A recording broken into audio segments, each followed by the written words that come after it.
السؤال الثاني: يقدم قومه يوم القيامة فأوردهم النار.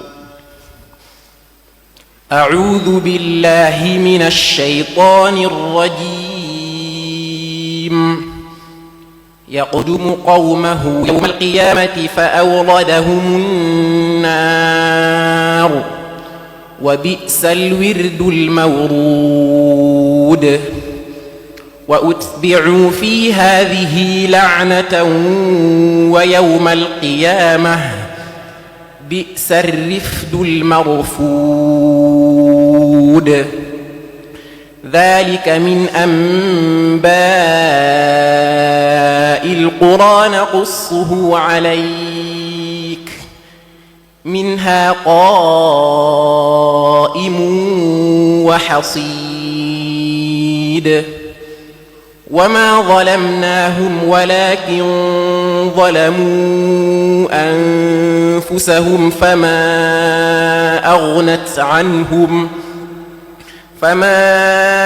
أغنت عنهم آلهتهم التي يدعون من دون الله من شيء لما جاء أمر ربك وما زادوهم غير تتبيب.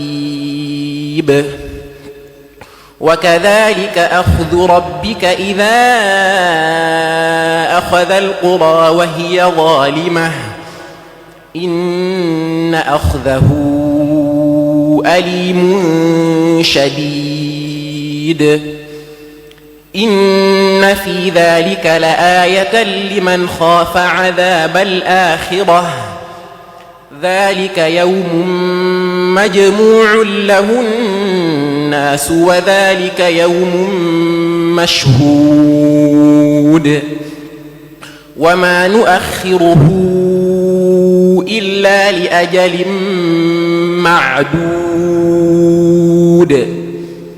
يوم يأتي لا تكلم نفس إلا بإذنه فمنهم شقي وسعيد.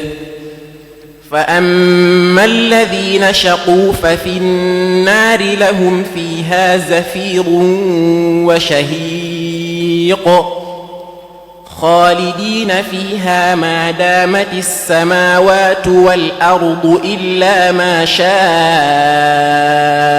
ربك إن ربك فعال لما يريد.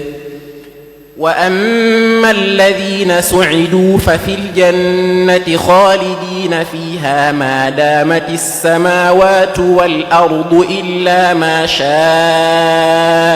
ربك عطاء غير مجذوذ. حسبك.